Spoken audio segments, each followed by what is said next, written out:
What's up, you beautiful collectors and action figure fans? It's the one and only Optibotimus coming with another video review. And on today's episode, thanks to the folks at Mattel, we're going to be taking a look at the new Matchbox Jurassic World Legacy collection of the Jeep Wrangler. Specifically, the number 18 Jeep. I'll get into why that's key in a little bit. But for the packaging, as you can see, you've got this nice open package that lets you touch it, I guess. You come around here to the back of the package, you can see a nice product shot here that the Jeep can actually hold 4 figures. And what's interesting is, as you remember, I've already taken a look at Alan Grant, Ellis Sattler, and Robert Muldoon.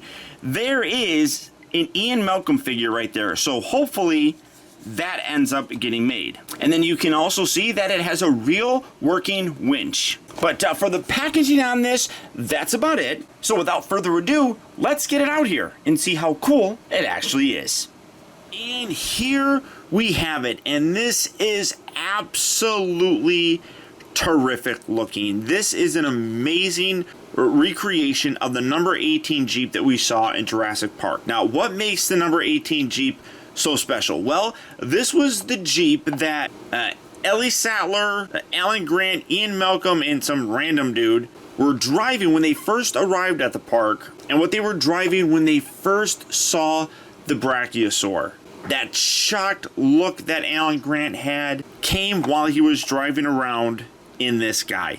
And Matchbox has done an amazing job recreating it. It is an official Jeep product, so it makes sense that they would have it pretty much nailed. From the different coloring to the numbering, you got the Jeep logo there, all the way down to the BF Goodrich all-terrain tires. I mean, they nailed this.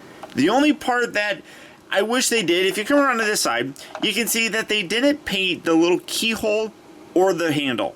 They just left it molded in this color. But hey, I took a Sharpie to it and I just did that, which just makes it look a little bit better. The other thing that I guess is a little off is the seat color is not accurate, but pretty much everything else looks amazing. It does have stickers. The Jurassic Park logo here on the side is a sticker, same as that one. These are all obviously painted on. That's painted on. JP18 is painted on there, but like the headlights here, I believe those are stickers. These are stickers. I want to say that the little identification tag right there, which that also, if it will focus, great detail on there. That's also a sticker, I believe. You can run on the back. That's kind of the same thing as the front, and then the tail lights are also stickers, but great molded detail. You got a little trailer hitch right here. It does have a working winch. As you can see, you have this little piece right here. You can detach that. It's got a nice little string. You got a little hook section here, and that's as far as it goes. So you're not going to do a ton of stuff with this, but you can wrap it around a tree and do something like that. I kind of wish that there was a way that you could, there are no instructions with this, so I don't think there's a button to make it go in. All you have to do is just kind of rotate these around and get that to go back in. That's a little annoying, but I mean, I'm not really going to be attaching it to anything, so don't really care. Now, the thing that is awesome about this, in addition to the fact that it looks awesome, is that it is designed to work with figures. The 3 3/4 inch line works perfectly with these guys. It can hold 4 of them, so let's put Robert in here. I'll have him play the role of the weird random dude. Now, let's see. Can I get his leg in there? What's going on? No, it's a little tight. A little tight in there. It doesn't feel like I'm getting his butt all the way down, so maybe he's a little bit too big for it. I don't know. Definitely feels, there we go. Okay, can I put that there?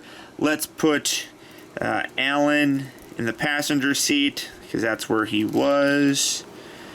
Passenger seat, Alan. It kind of spreads his legs out a little bit there, doesn't it? So let's see. Put his butt in there again. It's a little bit tight in there. I feel like they're not completely sitting all the way down. You can see like the legs kind of going off on the side there. So it's a little tight. I feel like the front section here doesn't go as far as it really kind of should. It's not terrible, but let's see. Let's put Ellie in the back. She kind of looks like she's got to sit there with her legs bent a little. and then she's just gonna hang out there as they're riding along, and I mean, that is really terrific. And then when we get Ian Malcolm, we can put him right there next door. I mean, absolutely spectacular. I'm really loving this. Like I said, you can recreate that scene where they see the brachiosaurs. I don't know why Mattel hasn't given us one. They gave us a big mosasaur. They're giving us a super colossal T-Rex. You could give us one of the most popular dinosaurs of all time in the brachiosaur. You could do that. Do it. Make it happen. Now, I do actually have the original Jurassic Park vintage one. Unfortunately, it is a little bit too big. As you can see, it's not terrible by any stretch of the imagination. You could probably use this still. I mean, yeah, that's not bad. Honestly, it is a little bit oversized, but you could definitely kind of roleplay with this, and well, not roleplay, but you could still use that. This one I like because this is the one that has like the damage where you can rip things off and kind of pretend like the T-Rex is destroying it, or maybe pretend like this is the one where they're trying to escape the T-Rex and it attacks them. I mean, like this back section I think can also pop off. Well, maybe it can't. That can. I don't remember if that can come off or not. I'm not gonna overdo it. But you have this big giant thing right here that slides out, all that kind of stuff. I'll probably get rid of this because that's a little bit of overkill. What is this? What's happening? No, whatever. But you can kind of see the little differences. They're very similar, but this did have some paint detail that was really kind of lacking, specifically here, like with the hubcap, and I don't know of a number 27 vehicle. Not 100% certain if that's, you know, legit for anything, but you can see that at least like with this. So I mean, I guess it's not bad. It really isn't. They're both kind of fun. They have this giant missile thing here. You have an extra tire. So for a size comparison, that's how it is with the original. I'm really happy with this. The only way that I could be happier is honestly if they gave us a Explorer. That would be amazing. I love that. I have that vintage one as well. I would absolutely love it if they gave us a new version of that, kind of scaled for these guys. I would probably go crazy for it. Let's put some little guys on here as if they're being attacked. Let's go on. I'm gonna get you. Come here, Alan. Alan Grant. I'm gonna get you, Alan Grant.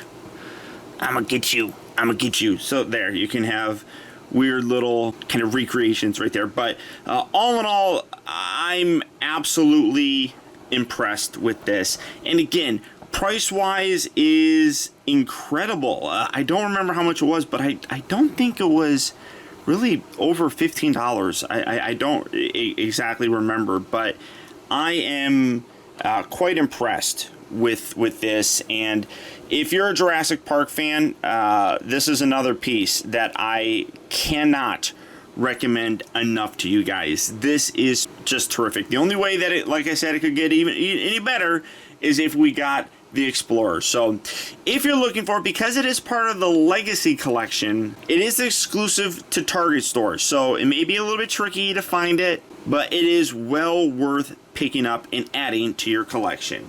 But beyond that, guys, that's about it. Remember, if you like this video, I would really appreciate your support and letting me know by hitting that thumbs up button. It actually does go a long way towards helping me out, and I would really appreciate it. Also, every time that you hit that like button, one of your enemies is destroyed. So I highly recommend doing that. Also, if you're new here, welcome.